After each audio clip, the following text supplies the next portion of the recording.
Well, I'd first say that the causal argument doesn't talk about the microscopic world at all. It talks about the macroscopic world. Secondly, I'm not a physicist, so I have no authority on the subject whatsoever, but Einstein makes a lot of sense to me when he criticizes Heisenberg and says that that's got to be an epistemological limitation, not an ontological limitation. You cannot imagine something really having no determinate position or velocity once it's observed. If the act of observation, due to the finite speed of light, interferes physically with the object, it can be understood. But the mere consciousness of an object cannot possibly change the object, because then it's not the object of which you're conscious. It's a different one. So I think there's a logical self-contradiction built into that version of Heisenberg's principle. But I'm not sure whether that was Heisenberg's version. Ask John Polkinghorne. Thank you very much. Hi. You pointed out that New Agers are so deluded because they think they're God rather than admitting that we all yearn for God. And also pointed out that the central tenet of Christianity is that God came down to be one of us. But philosophically speaking, why is it okay for God to be man and not okay for man to be God? Oh, I see who you are now. You are the Sibylline oracle. You are the inscription over the temple of Apollo, Gnothes Auton. Yes, a very good question. Not only is it not permitted for us to be God, but it is commanded for us to be God. The Eastern Orthodox call this theosis. It is our destiny. God will share his very life with us. We will become part of the family. The thing that I criticize in the New Age movement is not their ideal of a meeting of the divine and the human, but the means. Their means are human rather than divine. They don't depend upon divine grace. They depend on human effort. Okay. Thank you. Almost all of your arguments, they are based on the assumption that if there is a God, he is always a creator. What about a God who is not a creator? How interesting. How old are you? That's a pagan idea. Am I speaking to an ancient Greek now? Frankly, I've never given that much of a thought. That's the first time anybody has ever asked me that question. If you mean a god like Zeus or Apollo or Poseidon or someone like that. Or if you mean God as some vague principle, like goodness, truth, and beauty, I wouldn't call that God. I'd call that an idea.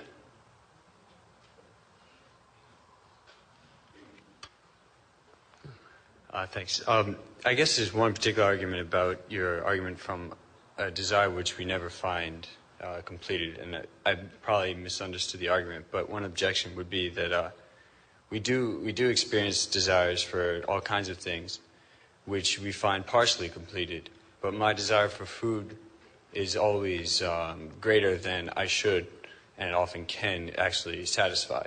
And other desires, such as for sex or for all kinds of pleasures, we actually can't satisfy completely or to the extent that we would like to. So we experience a lot of natural desires which are actually unable to be satisfied. So why should another one for happiness, for example, lead us to think that there is some further happiness which it does exist? With the possible exception of sexual desire, and maybe the desire of the surfer for the perfect wave, I think every other desire can be satisfied temporarily. After you've had a delicious meal, you don't want to eat more at that time. Your hunger is not there anymore. It'll be there in 6 hours, but it's not there now. Sexual desire is different in that there's an ecstasy, a standing outside the self that's involved there that's not present in ordinary desires, like for food or even for human society. So there's something much more mystical about that, which probably accounts for the fact that that desire is vastly in exceed of the demand is in exceed of the supply. As C.S. Lewis puts it, if everybody ate as much as they want, the world could still supply all the food. But if everybody had as much sex as they want, every male would populate an entire village. So, what we want, I think, in sexual desire, and maybe in a few others, is that of which sex is an icon. What I'm looking for in looking for the perfect wave as a very poor but fanatical surfer is really God. I want to surf on God. And even if I find the perfect wave, I say that's just an icon. Hi. If from your arguments I take the premise that God exists, and I heard you use the term sinners That's earlier. not my premise, that's my conclusion. Okay, your conclusion that sinners, so therefore we're less than perfect. Yeah. How do you have perfection and imperfection coexist? Because once imperfection touches perfection, then we have imperfection. It can't. That's the deepest answer to why good people suffer. Because the sculptor has to perfect his statue, and we're far from perfect. So we need a lot of cooking. How you doing? I am a strong proponent of positivity in terms of the here and now, what is to be and what was.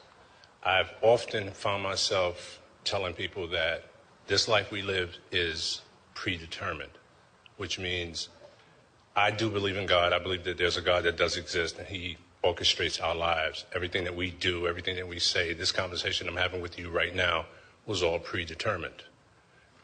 When you spoke earlier about infinite time, I'm trying to understand what it is that, or who it is, we all as people assume that it's God, that there is a higher being, that there's somebody that's orchestrating our lives, that is somebody that we find faith in, that we pray to, that we believe in, that can solve all our ills. When I find myself posed with the question from other people about where, who, what, when, why things are done, I always find myself saying, everything that we do, everything that we are, everything that we become was already predetermined. Our life here was predetermined the day we were born, but we do not know when that day. So I believe that too. What question emerges from that? My question is, the fact that you posed a question about whether or not God exists, the gentleman before me just confirmed that you do believe in God, like myself. How can we, or should we believe that God in itself is a person, can be visible? You understand what I'm saying? Maybe I'm not wording it right. Okay. Tough one. Huh? Some of the arguments for the existence of God just prove that there's some sort of creator. Okay. Others, like the moral argument, or an argument I didn't give you, the argument from consciousness, the analogy of the brain as a computer is close to that, I think prove that God is not just a force, but a person with a mind and a will. Because design requires a mind, and a moral law requires a will. Then the next question is, has this God, who is perfect and all-powerful and a mind and a will, has this God ever intervened, made himself visible, come into our world, done miracles? In order to answer that question, you have to look at history and the historical evidence. If I may. The one other question I have is the belief in the Bible, which was supposedly written before there was a formidable language. And it chronicles things from thousands of years ago that we're experiencing today. Now, the fact that there is supposedly, and I believe there is, a God who wrote this book anticipatory of the things that we're going through now, can you give me some sort of... Oh, yes. The Bible is one of the biggest pieces of historical evidence. There's no book like it. The fulfilled prophecies, the total lack of historical contradictions, it's an amazing book. Looked at by the same standards as you look at any other books, it'll stand out as unique. Dr. Craig, given the logical consistency of your arguments, your presentation, there's one thing that I probably didn't understand, and I just need some clarification. You said that if any of us answered yes to the question of wanting to meet God in the next 2 minutes, if that were an option, we would have to be either, I think you said, a very great saint or a great saint fool. Or a great fool, yeah. Yet, since God is love, And